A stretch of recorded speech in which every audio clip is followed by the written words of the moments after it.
ठीक है।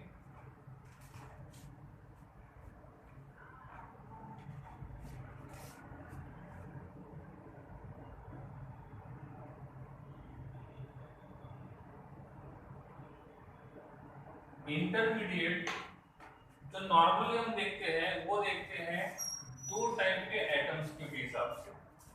पहला जो एटम होता है वो होता है कार्बन से रिलेटेड और दूसरा जो होता है वो होता है नाइट्रोजन से रिलेटेड। ठीक है। सबसे पहले देखेंगे इंटरमीडिएट का मतलब क्या होता है। इंटरमीडिएट का मतलब होता है जब भी हम लोग रिएक्टेंट को प्रोडक्ट में कन्वर्ट करते हैं तो in between reactant and product एक छोटा सा हमको यहाँ पे शॉर्ट ल्यूट स्पीसीज मिलता है। तो जब रिएक्टेंट को हम लोग प्रोडक्ट में कन्वर्ट करते हैं तो बीच में हमको मिलता है इंटरमीडिएट। ठीक है, बीच में हमको क्या मिलेगा? इंटरमीडिएट। इंटरमीडिएट कार्बन और नाइट्रोजन दोनों के देखने हैं। पहले हम लोग कार्बन को तीन पार्ट में डिवाइड करते हैं। एक को कहते हैं कार्बन कटायन,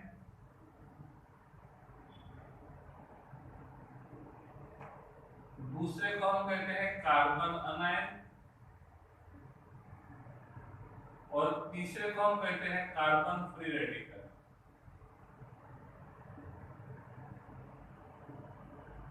तीसरे को कहते हैं कार्बन फ्री रेडिकल। ठीक है, तो इस प्रकार से तीन टाइप के इंटरमीडिएट हमारे पास है। सबसे पहले देखेंगे कार्बन कटायन का मतलब क्या होता है। कार्बन कटायन का मतलब होता है जब कोई भी कार्बन तीन बॉन्ड बनाता है, जब कोई भी कार्बन तीन बॉन्ड बनाता है और उस कार्बन के ऊपर पॉजिटिव चार्ज होता है। अब ये पॉजिटिव चार्ज क्यों आएगा? क्योंकि कार्बन के वैलेंस शेल में 4 इलेक्ट्रॉन होते हैं। इसने तीन बॉन्ड बनाए हैं, इट मींस इसने तीन इलेक्ट्रॉन को यूज किया और एक इलेक्ट्रॉन बाकी है। अब इस कार्बन के पास ऑप्शन क्या है? या तो ये एज इट इज रहेगा या तो वो एक इलेक्ट्रॉन गेन करेगा।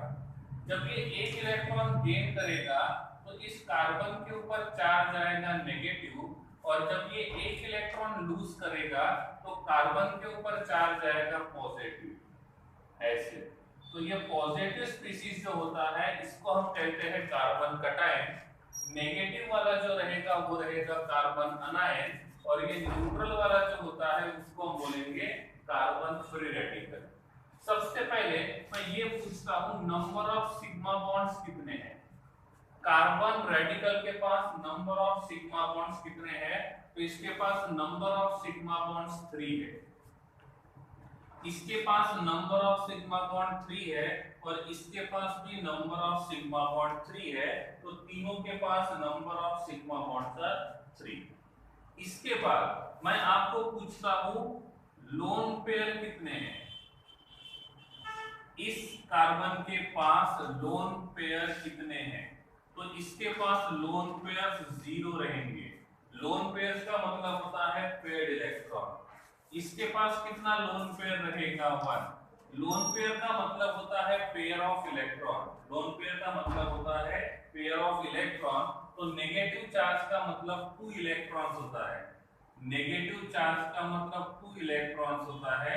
इसका मतलब इसके पास यहाँ पे एक पेयर ऑफ इलेक्ट्रॉन है और यहाँ पे एक पेयर ऑफ इलेक्ट्रॉन होने की वजह से हम ये मानेंगे कि इसके पास एक लोन पेयर है।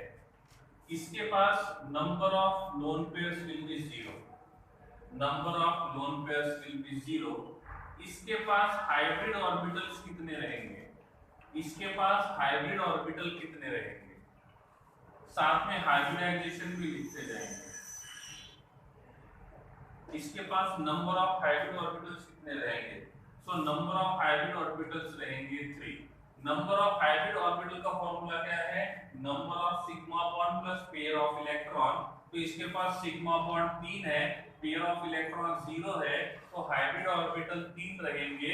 तो हाइब्रिडाइजेशन जो रहेगा वो रहेगा sp2।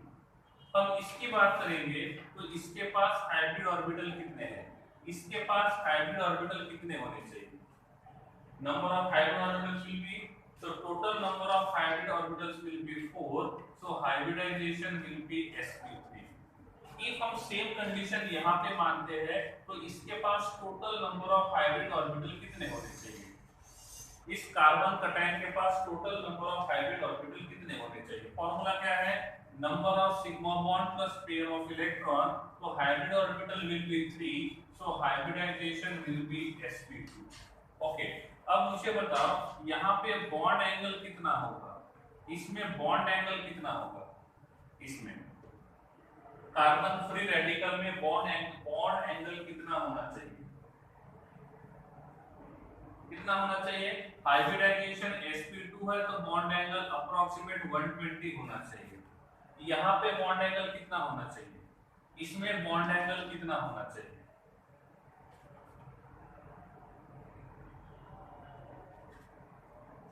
इसमें जो बॉन्ड एंगल रहेगा लगता तो है कि 109.5 होना चाहिए, लेकिन ये तब होता है जब हाइब्रिडाइजेशन sp3 रहेगा और सभी के सभी हाइब्रिड ऑर्बिटल सिग्मा बॉन्ड रहेंगे। जैसे जैसे लोन पेयर बढ़ते जाता है तो हर एक लोन पेयर के लिए हम 2.5 से कम करेंगे, तो 109.5 माइनस 2.5 तो ये बन जाएगा 107 डिग्री। तो इसका जो बॉन्ड एंगल रहेगा ये 107 डिग्री के आसपास रहेगा। I am writing approximate bond angle, और यहाँ पे जो बॉन्ड एंगल रहेगा ये रहेगा 120 डिग्री। कितना रहेगा? 120। मुझे बताओ इसके पास अनपेड इलेक्ट्रॉन कितने हैं? इसके पास अनपेड इलेक्ट्रॉन कितने हैं? कार्बन रेडिकल के पास अनपेड इलेक्ट्रॉन कितने हैं? तो इसके पास नंबर ऑफ अनपेड इलेक्ट्रॉन 1 है। इस कार्बन अनायन के पास नंबर ऑफ अनपेड इलेक्ट्रॉन्स कितने हैं? तो इसके पास नंबर ऑफ अनपेड इलेक्ट्रॉन 0 है, और कार्बन कटायन के पास नंबर ऑफ अनपेड इलेक्ट्रॉन 0 है। अब मुझे बताइए इनमें से कौन डायमैग्नेटिक रहेगा और कौन पैरामैग्नेटिक रहेगा? तो ये वाला पहला वाला जो रहेगा ये डायमैग्नेटिक होगा कि पैरामैग्नेटिक? जिसके पास अनपेड इलेक्ट्रॉन होता है, जिसके पास अनपेड इलेक्ट्रॉन होता है उसको हम बोलते हैं पैरामैग्नेटिक। क्या कहेंगे? पैरामैग्नेटिक। इसका मतलब पहला वाला जो रहेगा ये रहेगा पैरामैग्नेटिक, दूसरा वाला जो रहेगा वो रहेगा डायमैग्नेटिक, और ये जो रहेगा ये भी रहेगा डायमैग्नेटिक। अब मुझे बताओ इनमें से कार्बन रेडिकल, कार्बन अनायन और कार्बन कटायन, ये कार्बन रेडिकल जो है वो इलेक्ट्रॉन रिच होना चाहिए या इलेक्ट्रॉन डेफिशिएंट होना चाहिए? This carbon anion should be electron rich और electron deficient? Carbon anion should be electron deficient, तो it must be electron deficient. Okay, this carbon anion must be electron rich, electron deficient. इसके पास 2 2 4 2 6 और 2 8, total number of electrons are 8 with pair of electron, it must be electron rich. तो ये क्या होना चाहिए? Electron rich होना चाहिए। इफ हम इसकी बात करेंगे तो क्या होगा? इसके पास 1 2 3 सिग्मा बॉन्ड है, 3 सिग्मा बॉन्ड के 6 इलेक्ट्रॉन्स, पॉजिटिव चार्ज का मतलब 0 इलेक्ट्रॉन्स होते हैं, सो total number of electrons will B 6, और इसीलिए हम इसको इलेक्ट्रॉन डेफिशिएंट कहेंगे। एक पॉइंट छूट गया था, total number of electron, total number of electrons. इसके पास टोटल नंबर ऑफ इलेक्ट्रॉन्स कितने हैं? 7। इसके पास टोटल नंबर ऑफ इलेक्ट्रॉन्स कितने हैं? 8, और इसके पास टोटल नंबर ऑफ इलेक्ट्रॉन्स कितने हैं? 6। इन पॉइंट को नाम देता हूं, this is first point, second point, third point, fourth point, fifth point, sixth point, seventh point, eight point और 9th पॉइंट। इफ कुछ नहीं समझा है तो पूछ सकते हो। महावीर 7th वाला, ठीक है। देखो 1 डॉट का मतलब होता है अनपेड इलेक्ट्रॉन, 1 डॉट का मतलब होता है अनपेड इलेक्ट्रॉन। देखो कहीं पे भी ओनली डॉट लिखा है, इट मींस 1 इलेक्ट्रॉन। कहीं पे ऐसा लिखा हुआ है इसका मतलब 2 इलेक्ट्रॉन। कहीं पे नेगेटिव चार्ज है इसका मतलब 2 इलेक्ट्रॉन, और कहीं पे पॉजिटिव चार्ज है इसका मतलब 0 इलेक्ट्रॉन। तो इलेक्ट्रॉन्स हम यहां से फाइंड करते हैं, ठीक है। डायमैग्नेटिक या पैरामैग्नेटिक, इफ किसी के पास अनपेड इलेक्ट्रॉन होता है तो उसको पैरामैग्नेटिक बोलेंगे। इस कार्बन के पास 1 डॉट लिखा हुआ है महावीर, और जब 1 डॉट का मतलब होता है 1 इलेक्ट्रॉन, और जब वो एक ही इलेक्ट्रॉन रहेगा तो वो अनपेड ही रहेगा। और इसीलिए हम ये मान के चलते हैं कि इस कार्बन के पास जो एक इलेक्ट्रॉन है वो अनपेड है, और इसीलिए हमने इसको पैरामैग्नेटिक बोला है। इसके पास नेगेटिव चार्ज है, और नेगेटिव चार्ज का मतलब होता है 2 इलेक्ट्रॉन। तो यहाँ पे जो 2 इलेक्ट्रॉन है वो पेयर्ड कंडीशन में है, और ये पेयर्ड कंडीशन में होने की वजह से हम इसको डायमैग्नेटिक बोलेंगे। इसके पास पॉजिटिव चार्ज है, पॉजिटिव चार्ज का मतलब 0 इलेक्ट्रॉन। जब इलेक्ट्रॉन सही नहीं तो उसके पास अनपेड इलेक्ट्रॉन कहां से रहेगा, और इसीलिए ये यहाँ पे डायमैग्नेटिक रहेगा। ग्रेसी बॉन्ड एंगल नहीं समझा, देखो नॉर्मली हम देखेंगे तो बॉन्ड एंगल क्या होता है, इफ हाइब्रिडाइजेशन sp3 है तो 109.5 होना चाहिए। If hybridization will be sp2, bond angle 120 होना चाहिए। If hybridization will be sp, bond angle will be 180, ऐसे, ठीक है। अब देखो इसका हाइब्रिडाइजेशन क्या है sp2, और हाइब्रिडाइजेशन sp2 रहेगा तो बॉन्ड एंगल कितना रहेगा 120। यहाँ पे हाइब्रिडाइजेशन देखेंगे तो कितना है sp3। जब बॉन्ड एंगल sp3 होगा तो बॉन्ड एंगल हाइब्रिडाइजेशन sp3 होगा तो bond angle will be 109.5। But एक पेयर ऑफ इलेक्ट्रॉन के लिए बॉन्ड एंगल 2.5 से कम होता है, और यहाँ पे पेयर ऑफ इलेक्ट्रॉन है, और यहाँ पे ये पेयर ऑफ इलेक्ट्रॉन होने की वजह से हम 109.5 में से 2.5 से कम करेंगे तो ये 107 बनेगा। Next doubt please. Mahavir Gracy clear है?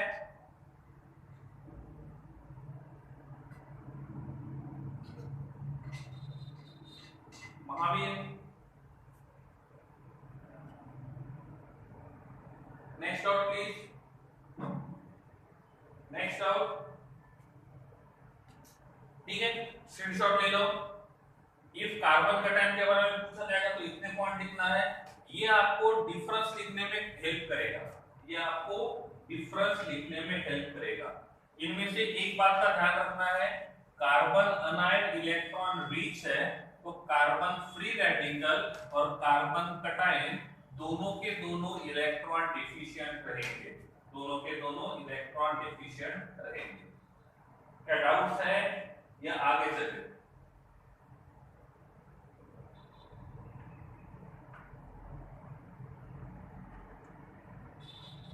नो डाउट, ओके चलिए स्क्रीनशॉट ले लो इसका।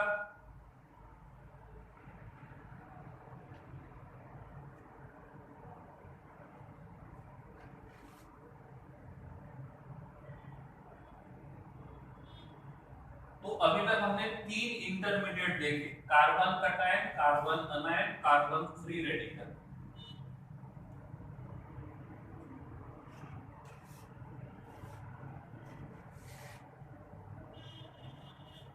ओके ठीक है।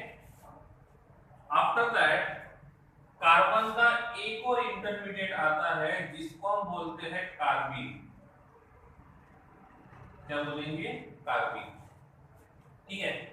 कार्बीन का मतलब होता है, कार्बीन का मतलब होता है एक ऐसा कार्बन जिसके वैलेंस शेल में 4 इलेक्ट्रॉन है, जिसके वैलेंस शेल में 4 इलेक्ट्रॉन है। तो ये बॉन्ड कितने बना सकता है? ये कार्बन बॉन्ड कितने बना सकता है? जब इसके वैलेंस शेल में 4 इलेक्ट्रॉन्स रहेंगे तो ये बॉन्ड कितने बना सकता है? यहाँ पे जो बॉन्ड बनाएगा total number of bonds will B 4, but carbon जो रहेगा वो 4 बॉन्ड नहीं बनाएगा, वो 4 में से 2 ही बॉन्ड बनाएगा।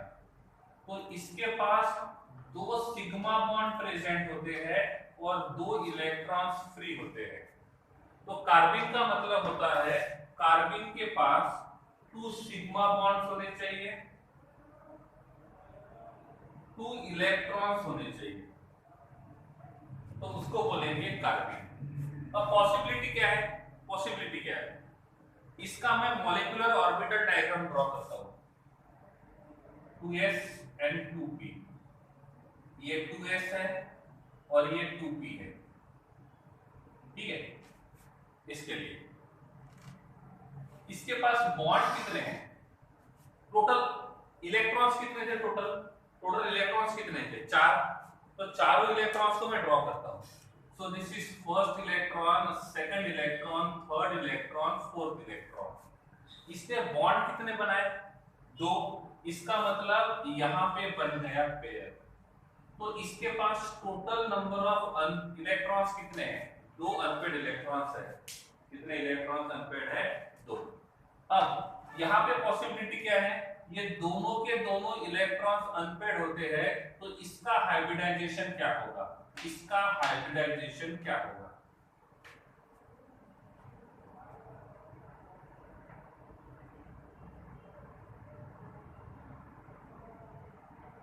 इसका हाइब्रिडाइजेशन क्या होगा, कैसे पता चलेगा। मैंने इसका स्ट्रक्चर ड्रॉ किया, कार्बन, यहाँ पे 2 इलेक्ट्रॉन्स है, this is 1 and this is 1।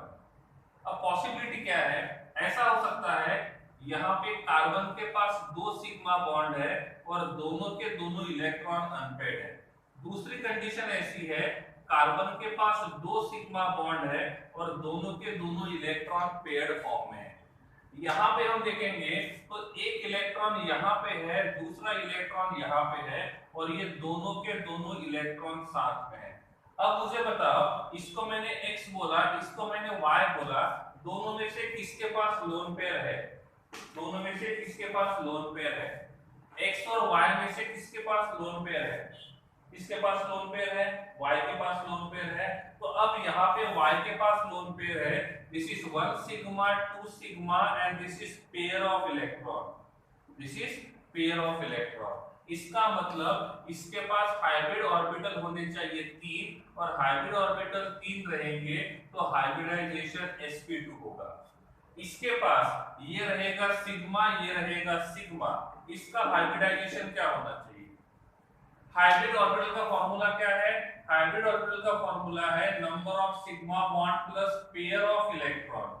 हम अनपेड इलेक्ट्रॉन को काउंट नहीं करते हैं, हम पेयर ऑफ इलेक्ट्रॉन को काउंट करते हैं। तो इसके पास नंबर ऑफ सिग्मा बॉन्ड 2 है और नंबर ऑफ लोन पेयर 0 है, क्योंकि यहाँ पे जो इलेक्ट्रॉन है वो अनपेड है और यहाँ का जो इलेक्ट्रॉन है ये भी अनपेड है। तो इनके पास दोनों के दोनों इलेक्ट्रॉन अनपेड है, ठीक है। तो कार्बन जो रहेगा वो 2 अलग अलग फॉर्म में प्रेजेंट होता है, ठीक है। तो इसका हाइब्रिडाइजेशन जो रहेगा वो रहेगा sp और इसका हाइब्रिडाइजेशन जो रहेगा वो रहेगा sp2, ठीक है। इस कार्बन को बोलते हैं ट्रिपलेट कार्बन, इसको कहते हैं ट्रिपलेट कार्बन और इसको कहते हैं सिंगलेट कार्बन। एक को कहते हैं ट्रिपलेट कार्बन और दूसरे को कहेंगे ट्रिपलेट कार्बन, ठीक है, सिंगलेट और ट्रिपलेट। मुझे बताओ ट्रिपलेट कार्बन में सिग्मा बॉन्ड कितने हैं, ट्रिपलेट कार्बन में सिग्मा बॉन्ड कितने हैं, तो number of sigma bonds will be 2। और मुझे बताओ सिंगलेट कार्बन में सिग्मा बॉन्ड कितने हैं, तो दोनों के पास number of sigma bond same है। अब मैंने पूछा सिंगलेट कार्बन के पास अनपेड इलेक्ट्रॉन कितने हैं, सिंगलेट कार्बन के पास अनपेड इलेक्ट्रॉन्स कितने हैं, तो सिंगलेट कार्बन के पास number of unpaired electrons will be 2। पर ट्रिपलेट के पास, सिंगलेट के पास अनपेड इलेक्ट्रॉन कितने हैं, सिंगलेट के पास नंबर ऑफ अनपेड इलेक्ट्रॉन्स कितने हैं, तो सिंगलेट के पास जो 2 इलेक्ट्रॉन्स हैं ये पेयर्ड है, तो number of unpaired electrons will be 0, number of unpaired electrons will be 0। Second thing, मैंने पूछा इसके पास पेयर्ड इलेक्ट्रॉन कितने हैं, ट्रिपलेट के पास पेयर्ड इलेक्ट्रॉन कितने हैं, तो ट्रिपलेट के पास लोन पेयर, मतलब लोन पेयर, तो इसके पास लोन पेयर 0 रहेंगे। लेकिन मैं सिंगलेट को पूछता हूं तो इसके पास जो लोन पेयर रहेंगे वो लोन पेयर कितना रहेगा, 1 रहेगा। लोन पेयर का मतलब होता है इलेक्ट्रॉन पेयर्ड फॉर्म में होना चाहिए, अनपेयर्ड नहीं होना चाहिए। यहाँ पे दोनों के दोनों इलेक्ट्रॉन अनपेयर्ड है और यहाँ पे दोनों के दोनों इलेक्ट्रॉन पेयर्ड है और इसीलिए लोन पेयर 1 है और लोन पेयर 0 है। उसके बाद मैं आपको पूछूंगा इसके पास हाइब्रिड ऑर्बिटल कितने होने चाहिए। ट्रिपलेट के पास हाइब्रिड ऑर्बिटल कितने होने चाहिए, इसके पास हाइब्रिड ऑर्बिटल 2 होने चाहिए और इसकी बात करेंगे तो इसके पास हाइब्रिड ऑर्बिटल 3 होने चाहिए। जब हाइब्रिड ऑर्बिटल 2 रहेंगे तो सिंपल सी बात है हाइब्रिडाइजेशन sp रहेगा और यहाँ पे हाइब्रिडाइजेशन sp2 होगा। क्या होगा, sp2। आप मुझे बताओ इसमें बॉन्ड एंगल कितना रहेगा, बॉन्ड एंगल कितना होना चाहिए, इसमें बॉन्ड एंगल कितना होना चाहिए, कितना होना चाहिए। हाइब्रिडाइजेशन sp है तो बॉन्ड एंगल शुड बी 180। इसमें बॉन्ड एंगल कितना होना चाहिए, इसमें बॉन्ड एंगल कितना होना चाहिए। हाइब्रिडाइजेशन sp2 है तो बॉन्ड एंगल 120 होना चाहिए बट लोन पेयर है इसका मतलब 117.5 के आसपास रहेगा। अब मुझे बताओ ये डायमैग्नेटिक होगा कि पैरामैग्नेटिक, ये वाला मॉलिक्यूल डायमैग्नेटिक होगा कि paramagnetic. It should be diamagnetic और पैरामैग्नेटिक।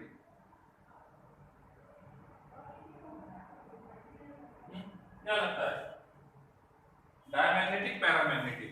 क्या इसके पास अनपेड इलेक्ट्रॉन है, यस इसके पास अनपेड इलेक्ट्रॉन है और जिसके पास अनपेड इलेक्ट्रॉन होता है वो पैरामैग्नेटिक होता है। जिसके पास अनपेड इलेक्ट्रॉन है वो पैरामैग्नेटिक का काम करता है, इसका मतलब ये यहाँ पे पैरामैग्नेटिक रहेगा, ये यहाँ पे पैरामैग्नेटिक रहेगा। ठीक है ना, ओके। अब ये रहेगा पैरामैग्नेटिक, ये क्या रहेगा पैरामैग्नेटिक या diamagnetic, this must be paramagnetic diamagnetic. इसके पास इलेक्ट्रॉन पेयर्ड है इसका मतलब ये डायमैग्नेटिक रहेगा, इसका मतलब ये डायमैग्नेटिक रहेगा। ठीक है, अब ये हमारा पॉइंट नंबर 1 है, point number 2, point number 3, point number 4, point number 5, point number 6, point number 7। दोनों में पॉइंट सिमिलर तरीके से ही है। ये सिंगलेट और ट्रिपलेट कार्बन वाला जो है वो एनसीईआरटी में नहीं है बट जेईई और नीट के लिए इंपॉर्टेंट है, इसीलिए मैंने ये बता दिया है। स्क्रीनशॉट निकाल सकते हो, स्क्रीनशॉट निकाल सकते हो। डाउट्स है और कौन से पॉइंट पे डाउट है वो पॉइंट नंबर देख दो चैट में। If any doubts are there then कौन से पॉइंट में है वो लिखना है। महावीर डबलेट क्यों नहीं है, ट्रिपलेट क्यों है, ओके ठीक है, रीजन है। चलो डबलेट क्यों नहीं है, ट्रिपलेट क्यों है, ठीक है। देखो मैंने बोला यहां पे इलेक्ट्रॉन जो है वो क्लॉकवाइज है कि एंटी क्लॉकवाइज है, दिस इलेक्ट्रॉन इज क्लॉकवाइज और anti clockwise. Mahavir this electron should be clockwise, बाकी भी आंसर दे सकते हैं, ऐसा नहीं कि महावीर देगा। This is clockwise. यहां पे जो है वो कैसा है, एंटी क्लॉकवाइज। सही है गलत है, ठीक है। अब मैंने बोला ये दोनों के दोनों इलेक्ट्रॉन अनपेयर्ड है, दोनों के दोनों इलेक्ट्रॉन अनपेयर्ड है, तो इसको कितने डिफरेंट तरीके से आप अरेंज कर सकते हो। ये दोनों के दोनों इलेक्ट्रॉन अनपेयर्ड है, इसको कितने डिफरेंट तरीके से अरेंज कर सकते हो। पहला अरेंजमेंट है कि दोनों के दोनों क्लॉकवाइज हो सकते हैं, पॉसिबिलिटी बोल रहा हूं मैं, स्टेबल रहेगा अनस्टेबल रहेगा वो बाद में देखेंगे। दोनों के दोनों अपर साइड में रहेंगे, या तो दोनों के दोनों एंटी क्लॉकवाइज रहेंगे, या तो एक रहेगा क्लॉकवाइज और दूसरा रहेगा एंटी क्लॉकवाइज।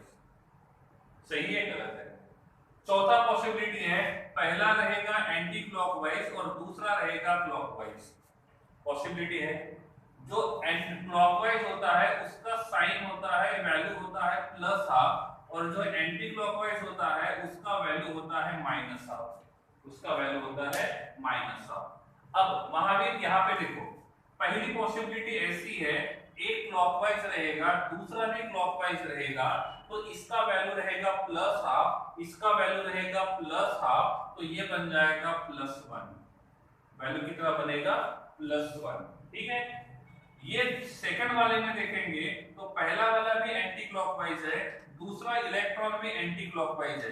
देखो दोनों के दोनों अलग अलग है, दोनों के दोनों अनपेड है। अनपेड का मतलब सिंगल, अनपेड है तो ये पॉसिबिलिटी है। दोनों को आप क्लॉकवाइज रखो, दोनों को एंटी क्लॉकवाइज रखो, पहले को क्लॉकवाइज, दूसरे को एंटी क्लॉकवाइज, फिर पहले को एंटी क्लॉकवाइज और दूसरे को क्लॉकवाइज, चार डिफरेंट तरीके से अरेंज कर सकते हैं। पहले अरेंजमेंट का टोटल स्पिन कितना रहेगा? प्लस वन, क्योंकि ये भी प्लस हाफ है और ये भी प्लस हाफ है। सेकंड की बात करेंगे तो इसका ओवरऑल स्पिन वैल्यू कितना रहेगा? इसका ओवरऑल स्पिन वैल्यू कितना रहेगा? How much will be overall spin value? -1। कैसे? ये माइनस हाफ है, ये भी माइनस हाफ है, तो ये रहेगा -1। दिव्या सही है। तो ये सेकंड। थर्ड का वैल्यू क्या रहेगा? थर्ड का ओवरऑल स्पिन वैल्यू क्या रहेगा? थर्ड का ओवरऑल स्पिन वैल्यू क्या रहेगा? तो थर्ड का ओवरऑल स्पिन वैल्यू रहेगा 0। क्यों? क्योंकि ये प्लस हाफ है, ये माइनस हाफ है। मैंने पूछा फोर्थ का वैल्यू कितना होगा? फोर्थ का वैल्यू कितना होगा? फोर्थ का वैल्यू भी 0 ही रहेगा, फोर्थ का वैल्यू 0 रहेगा। अब मैंने पूछा ये दोनों के दोनों इलेक्ट्रॉन अनपेड है, तो कितने वैल्यू मिलेंगे हमको? ये दोनों के दोनों इलेक्ट्रॉन अनपेड है, उसको डिफरेंट तरीके से अरेंज करेंगे तो कितने टाइप के वैल्यू मिल सकते हैं? How many values off spin will be possible? How many values off spin will be possible? ये हमारा पहला वैल्यू है, ये दूसरा वैल्यू है और ये हमारा तीसरा वैल्यू है। महावीर अमीन, दो नहीं मिलेंगे, तीन मिलेंगे। ये +1 -1 0, 3 वैल्यूज आर पॉसिबल अमीन। ठीक है, और यहाँ पे दोनों के दोनों इलेक्ट्रॉन अनपेड है, तो यहाँ पे 3 वैल्यूज आर पॉसिबल, और 3 वैल्यू पॉसिबल होने के वजह से ट्रिपलेट बोलेंगे। दो वैल्यू पॉसिबल होते तो डुप्लेट बोलते। महावीर क्लियर है? यस, दो जीरो, अरे ये भी 0 0 0 से भी है ना महावीर। ठीक है ना, तो इसके 3 वैल्यूज पॉसिबल है। जब उसके पास दो अनपेड इलेक्ट्रॉन है तो दोनों अनपेड इलेक्ट्रॉन को हम इस प्रकार से डिफरेंट तरीके से अरेंज करेंगे तो उनके स्पिन के जो वैल्यू है वो 3 पॉसिबल है, -1 +1 और 0, और इसीलिए हमने इसको ट्रिपलेट बोला। क्लियर है महावीर? ना, इसके पास अनपेड इलेक्ट्रॉन नहीं है, यहाँ पे दोनों के दोनों इलेक्ट्रॉन पेयर्ड है, और जो पेयर्ड रहेगा उसमें क्या होगा? पहला क्लॉकवाइज, दूसरा एंटी क्लॉकवाइज, या तो क्या होगा? पहला एंटी क्लॉकवाइज और दूसरा क्लॉकवाइज। तो इसका वैल्यू कितना होगा? 0। इसका वैल्यू कितना होगा? 0, क्योंकि ये पेयर्ड है।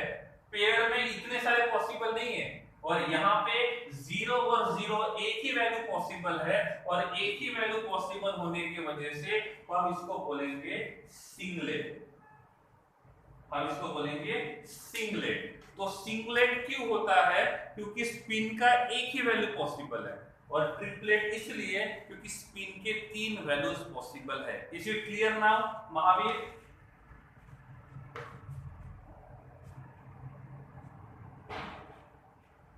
ओके, यहाँ पे मैंने कुछ पॉइंट्स लिखे 1 से लेकर 7 तक। इफ इसमें किसी को डाउट है तो पूछ सकते हो।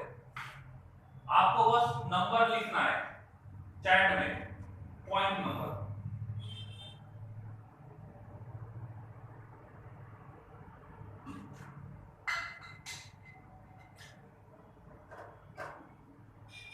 अभी तक कोई नंबर नहीं आए, इसका मतलब कोई डाउट नहीं। ठीक है, तो देखो हमने शुरू कहां से किया था? शुरू कहां से किया था? कार्बन का type, carbon anion, carbon free radical, carbene. Carbene को दो पार्ट में डिवाइड करेंगे, एक रहेगा सिंगलेट कार्बिन और दूसरा रहेगा ट्रिपलेट कार्बिन। एक रहेगा सिंगलेट कार्बिन, दूसरा रहेगा ट्रिपलेट कार्बिन। महावीर sp2 का 120 होता है, पर लोन पेयर है। यस यस, लोन पेयर की वजह से, एक लोन पेयर की वजह से 2.5 से बॉन्ड एंगल कम कराते हैं। ठीक है, स्क्रीनशॉट ले लो, निकालो स्क्रीनशॉट, बाद में नोट डाउन करने के लिए अच्छा रहेगा। Screenshot clear? ओके, चलिए आगे बढ़ते हैं। ये जो इंटरमीडिएट हम पढ़े हैं ये कार्बन के हैं। यस, ये ओनली कार्बन के हैं। अब हम लोग देखने वाले हैं इंटरमीडिएट, वो नाइट्रोजन के देखने वाले हैं। वैसे केमिस्ट्री में नाइट्रोजन वाले इंटरमीडिएट का काम बहुत कम आता है, बट जेईई और नीट में क्वेश्चन पूछा जाता है कि नाइट्रोजन के इंटरमीडिएट को क्या कहते हैं। ठीक है, तो यहाँ पे जो नाइट्रोजन का जो इंटरमीडिएट है उसको कहते हैं नाइट्रीन, उसको कहते हैं नाइट्रीन। अब क्वेश्चन है नाइट्रीन क्या है?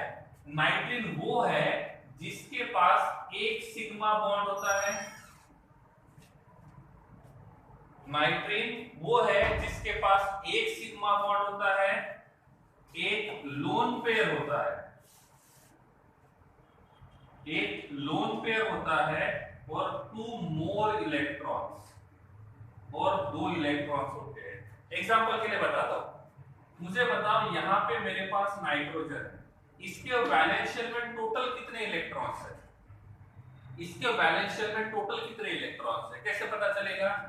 एटॉमिक नंबर 7 है, hybridised electronic configuration 1s2 2s2 and 2p3। This is s orbital and this is p orbital. ठीक है, इलेक्ट्रॉन को डिस्ट्रीब्यूट करेंगे in s orbital, there having 1 electron clockwise, second is anti clockwise. In p there having 3 more electrons, so total number of electrons are 5, but out of 5 2 electrons are paired, और जो electron paired होता है उसको बोलेंगे lone pair. अब मुझे बताओ इसके पास कितने इलेक्ट्रॉन अनपेयर्ड बचे? कितने इलेक्ट्रॉन्स अनपेयर्ड बचे? 2, सही है, 2 अनपेयर्ड बचे, 3 बचे, तो इसके पास total number of unpaired electrons will be 3। अब क्या होगा, 3 में से एक इलेक्ट्रॉन सिग्मा बॉन्ड बनाएगा और 2 इलेक्ट्रॉन ऐसे ही रहेंगे। ठीक है, तो ये तो लोन पेयर है, इस इलेक्ट्रॉन ने सिग्मा बॉन्ड बनाया, इस इलेक्ट्रॉन ने सिग्मा बॉन्ड बनाया। अब इसके पास कितने इलेक्ट्रॉन्स बचे? कितने इलेक्ट्रॉन्स बचे? तो अब पॉसिबिलिटी क्या है? पॉसिबिलिटी क्या है? पहली पॉसिबिलिटी ऐसी है, ये s ऑर्बिटल और ये p ऑर्बिटल। ठीक है, s के पास 2 इलेक्ट्रॉन पहले से है, p के पास भी 2 इलेक्ट्रॉन हो गए बॉन्ड बनाने की वजह से। अब यहाँ पे जो 2 इलेक्ट्रॉन्स है वो अनपेयर्ड है, 2 इलेक्ट्रॉन जो है वो अनपेयर्ड है। दूसरी पॉसिबिलिटी क्या है? ये s ऑर्बिटल है, ये p ऑर्बिटल है, s के पास जो 2 इलेक्ट्रॉन्स है वो ऐसे हैं, ये पेयर्ड है और ये ऐसे है। क्या हुआ? ये इलेक्ट्रॉन यहाँ चला गया।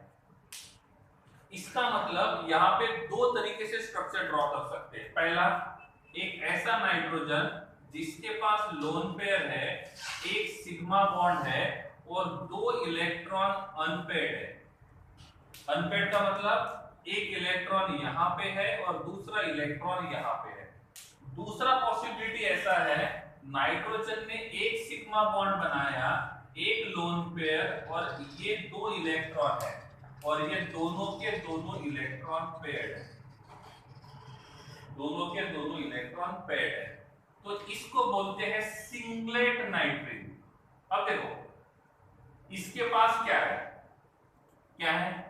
1 sigma bond,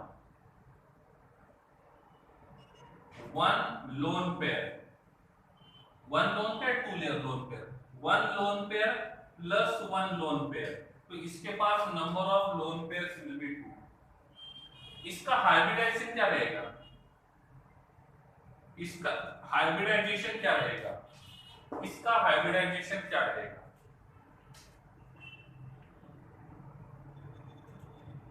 sp2, hybridization will be sp2। okay, मैं इसकी बात करता हूं, how many sigma bonds, one sigma bond, how many lone pair, how many lone pair, how many lone pair will be here, how many lone pairs will be here, so number of lone pair will be here 1. इसके पास unpaired electron कितने हैं, 0. इसके पास unpaired electron कितने हैं, 2. ठीक है, अब मुझे बताओ इसका हाइब्रिडाइजेशन क्या रहेगा, इसका हाइब्रिडाइजेशन क्या रहेगा,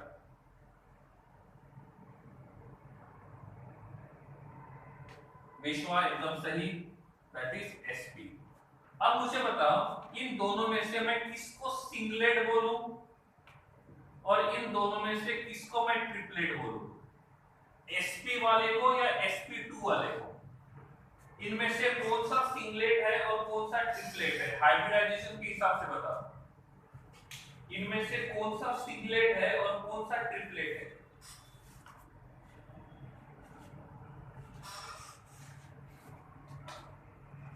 पक्का महावीर सही है concept,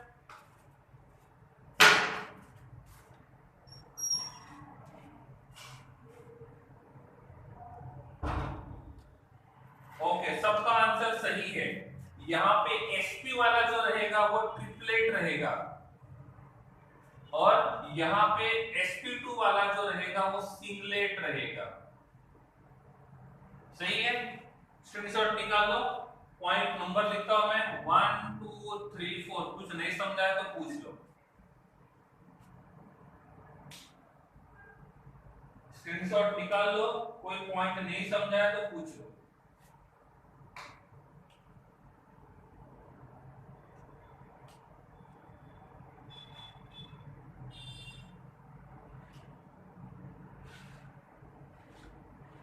Done? Any doubts are there?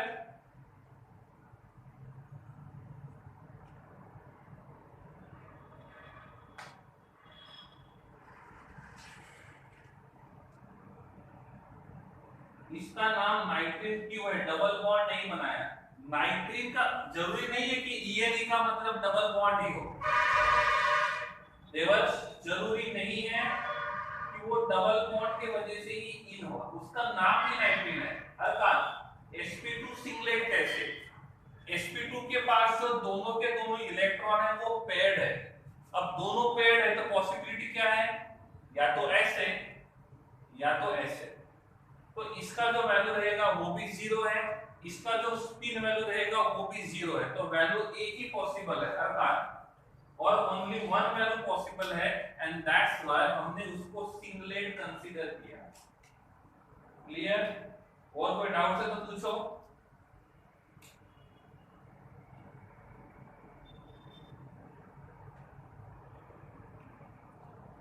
ठीक है, कुछ डाउट है तो पूछो, अदरवाइज आज का सेशन यहीं पे खत्म कर देते हैं, क्योंकि नया टॉपिक शुरू करने के लिए अपने पास इनफ टाइम नहीं है, तो कल हम लोग न्यू टॉपिक शुरू करेंगे। इफ इसी टॉपिक में किसी को डाउट है तो आप पूछ सकते हो। sp3 आया तो ट्रिपलेट आता है, नहीं, ऐसा नहीं है ग्रेसी, वो उसके इलेक्ट्रॉन्स के अरेंजमेंट के हिसाब से रहेगा, if उसके पास इलेक्ट्रॉन्स पेयर्ड है तो वो सिंगलेट रहेगा, if उसके पास इलेक्ट्रॉन्स अनपेयर्ड है तो वो ट्रिपलेट रहेगा।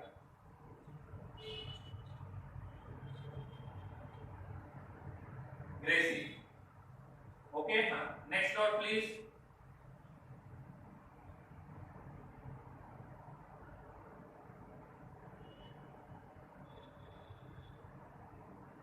साहिल, आज डाउट नहीं पूछा, कुछ समझ नहीं आया, साहिल समझा कि नहीं समझा?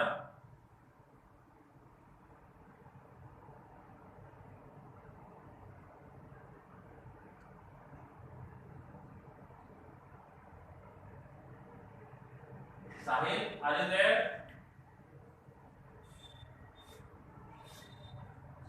ओके, प्री स्कूल में देख लेना फिर। Sc का मतलब होता है सिंगलेट कार्बाइन, Pc का मतलब होता है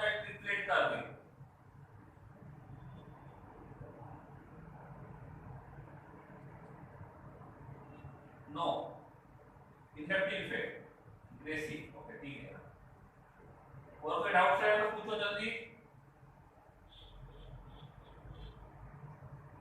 चलिए फिर आज का सेशन यहीं पे खत्म करते हैं। Thank you so much.